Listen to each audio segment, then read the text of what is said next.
मित्रों नमस्कार। मैं डॉक्टर राजाराम बनर्जी, सहायक प्राध्यापक, शासकीय नवीन महाविद्यालय बलौदा।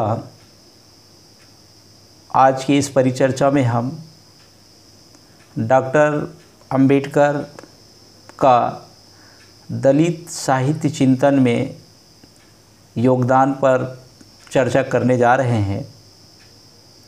मित्रों, डॉक्टर भीमराव अंबेडकर का जन्म 14 अप्रैल 1891 को मध्य प्रदेश के महू में हुआ था। अंबेडकर जी को विलक्षण प्रतिभा का धनी माना जाता है। वह अर्थशास्त्री, राजनीतिज्ञ और समाज सुधारक थे। उन्होंने दलितों के उद्धार के लिए कई आंदोलन चलाया। किसान और महिलाओं के अधिकारों के लिए भी सदैव समर्पित रहे। वह स्वतंत्र भारत के प्रथम विधि एवं न्याय मंत्री बने। वह भारतीय संविधान के एवं आधुनिक भारत के निर्माता के रूप में आपको याद किया जाता है। डॉक्टर भीमराव अंबेडकर एक समतामूलक समाज की स्थापना करना चाहते थे। उनका मूल दर्शन देखें तो उनका उद्देश्य वर्ग व जाति भिन्न समाज की स्थापना करना था। उनकी इस परिकल्पना के पीछे दलित पिछड़ों की सामाजिक, राजनीतिक एवं शैक्षणिक परिस्थितियां थीं। हजारों साल से यह परिस्थितियां ज्यों की त्यों बनी हुई थीं। बाबा साहब के संपूर्ण जीवन पर यदि नज़र डालें तो यह बात उभर कर सामने आती है कि यदि भारत हजारों जातियों में नहीं बटा होता तो विदेशी आक्रमणकारी हमको पराजित नहीं कर पाते। वह भारत के गुलाम होने का कारण जाति व्यवस्था को मानते थे, क्योंकि देश की रक्षा की जिम्मेदारी एक विशेष जाति के हाथों में थी और शेष जातियां इससे दूर थीं। जातियों में बटे होने के कारण देश में बंधुत्व का अभाव था और आज भी कहीं न कहीं परिलक्षित होता है। आज कोई भी राजनीतिक दल यह स्वीकार नहीं कर सकता कि वह इससे ऊपर उठा हुआ है। राजनीति में आज भी जाति को केंद्र मानकर उम्मीदवार चुना जाता है। भारत एक विकासशील देश है। हम अमेरिका, जापान, रूस जैसे विकसित देशों की कतार में खड़े होना चाहते हैं, किंतु जब तक हम इस दैत्य रूपी जाति व्यवस्था को समाप्त नहीं कर देते, यह संभव नहीं है। मनुष्य पर उसकी संस्कृति व परिवेश का विशेष प्रभाव पड़ता है और यह प्रभाव शासन, प्रशासन व उसके विचारों पर भी दिखाई देता है। इन्हीं नकारात्मक प्रभावों के चलते पिछड़ों को, महिलाओं को मुख्य धारा से नहीं जोड़ा जा सका है। अम्बेडकरवादी विचारधारा से युक्त लाखों संगठन भारत में अपना कार्य कर रहे हैं, जो जाति का निषेध करते तो हैं, लेकिन किसी भी अवस्था में जाति संकीर्णता से मुक्त नहीं हो पाए हैं। इनमें राजनीतिक दल भी शामिल हैं।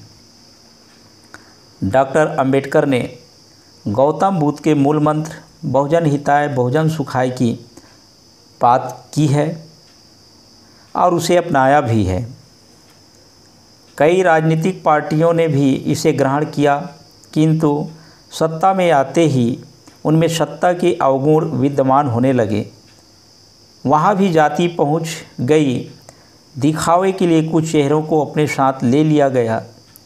सत्ता में रह रहे लोग सबसे शीघ्र देश की स्थितियों में परिवर्तन ला सकते हैं, किंतु राजनीति में भी सत्ता की लालसा के चलते जातिवाद ने अपने पैर मजबूती से जमा लिए हैं।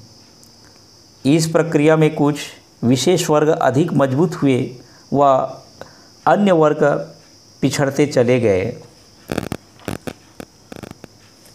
सन 1920 में मूक नायक और 1956 में धर्मांतरण से डॉक्टर अंबेडकर के राजनीतिक, आर्थिक, सामाजिक, शैक्षणिक आदि कार्यों को देखा जा सकता है। उनके कार्यों ने दलित समाज में एक चेतना पैदा की। वह चेतना थी दासता से मुक्ति की चेतना, जिसे हम मुक्ति के लिए संघर्ष भी कह सकते हैं। दलित साहित्य एक आंदोलन है जिसकी प्रेरक ऊर्जा डॉक्टर अंबेडकर से ही प्राप्त होती है। इसी ऊर्जा ने दलित चेतना को सक्रिय बनाया, गतिशील बनाया है। डॉक्टर अंबेडकर ने कहा था, मुझे इंजीनियर चाहिए, वकील चाहिए, डॉक्टर चाहिए और सबसे अधिक आवश्यकता मुझे साहित्यकारों की है। उनके इस कथन से स्पष्ट रूप से समझा जा सकता है कि बाबा साहब साहित्य और साहित्यकारों की सामाजिक आवश्यकता को कितना महत्व दे रहे थे।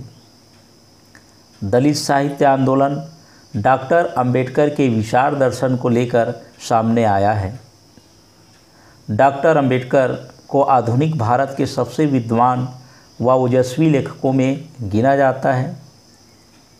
विश्व के लगभग अधिकतर देशों में उनके प्रशंसक मौजूद हैं। आपके सबसे प्रसिद्ध पुस्तकों एवं पत्रिकाओं में जाति का विच्छेद, रुपये की समस्या, उद्भव और समाधान, मूक नायक, बहिष्कृत भारत, जनता, शूद्रकण और कैसे, भगवान बुद्ध और उनका धर्म आदि प्रसिद्ध हैं। बाबा साहब के निजी पुस्तकालय राजगृह में 50,000 से भी अधिक किताबें थीं और यह विश्व का सबसे बड़ा निजी पुस्तकालय था। डॉक्टर अंबेडकर लगभग 64 विषयों में मास्टर थे। वे हिंदी, पाली, अंग्रेजी, French, Sanskrit, Marathi, German, Gujarati, Persian आदि भाषाओं के जानकार थे। आपके जीवन दर्शन से स्पष्ट होता है कि आपने हर वर्ग के प्रतिनिधित्व की बात पर हमेशा जोर दिया है, चाहे वह महिला हो, दलित हो, पिछड़े हो या सामान्य वर्ग हो। वह अपनी रचनाओं में सबके विकास की बात करते हैं, किंतु आज़ादी के पश्चात सामाजिक ढांचा सुधरने की बजाय और अधिक जटिल हो गया। सभी वर्ग वोट बैंक बन गए। डॉक्टर अंबेडकर का मूल संदेश शिक्षित बनो, संगठित रहो व संघर्ष करो है, किंतु इसका पहला अंश ही पूर्ण नहीं हो पाया है। वर्तमान में भारत पूर्ण रूप से शिक्षित राष्ट्र नहीं माना जाता है। डॉक्टर अंबेडकर के द्वारा किए गए कार्यों का प्रभाव भारतीय समाज पर बहुत कुशलता से हुआ। हालात पूर्ण रूप से तो सुदृढ़ नहीं हुए, किंतु वर्तमान में दलित, पिछड़े वर्ग तथा महिलाओं की स्थिति बेहतर हुई। 26 नवंबर 1949 को भारत का संविधान बनकर तैयार हुआ, जिसमें डॉक्टर अंबेडकर ने सर्वजन हिताय की बात पर प्रमुख जोर दिया। 26 जनवरी 1950 को भारत का संविधान लागू हुआ, जिससे समाज के हर व्यक्ति को वोट देने का अधिकार, शिक्षा ग्रहण करने का अधिकार आदि अधिकार प्राप्त हुए। सत्ता एक विशेष वर्ग के हाथों से निकलकर सामान्य जन के हाथों में आ गई। भारत विश्व का सबसे बड़ा लोकतंत्र बनकर विश्व के समक्ष सामने आया। डॉक्टर अंबेडकर ने समाज में समता लाने के लिए अंतर्जातीय विवाह को भी समर्थन किया।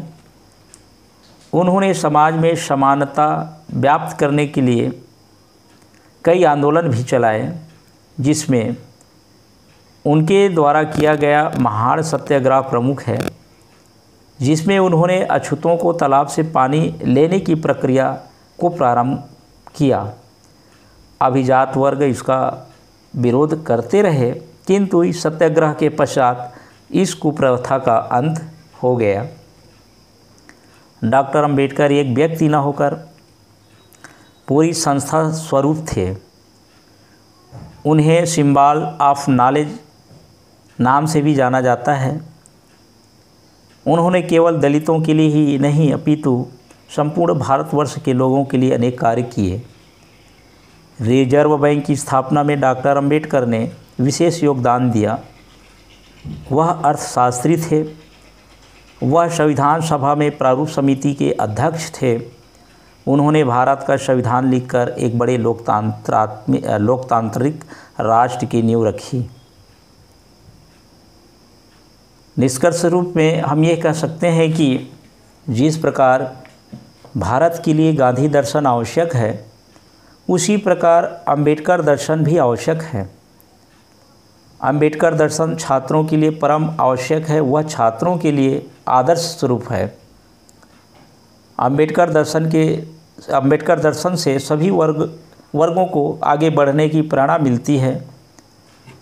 वर्तमान में दिल्ली सरकार ने स्कूलों के पाठ्यक्रम में डॉक्टर अंबेडकर जी की शिक्षा को निहित करने का प्रयास किया है। आज छत्तीसगढ़ गवर्नमेंट ने भी सभी स्कूलों कॉलेजों में भारतीय संविधान की प्रस्तावना को वाचन कराने का निर्णय लिया है। डॉक्टर अंबेडकर गुलामी की जंजीरों को तोड़ने की बात करते थे। भारत में सामाजिक स्थिति में सुधार के पश्चात भी वर्तमान में जाति व्यवस्था विद्यमान है। जाति विहीन समाज की स्थापना तब तक रफ्तार नहीं पकड़ेगी जब तक तथाकथित अभिजात वर्ग के लोग इसमें भागीदारी नहीं करेंगे। डॉक्टर अंबेडकर के स्वप्न को साकार करने के लिए सभी वर्गों को साथ मिलकर कार्य करने की आवश्यकता है। शेष अगले अंकों में। आप सभी को धन्यवाद।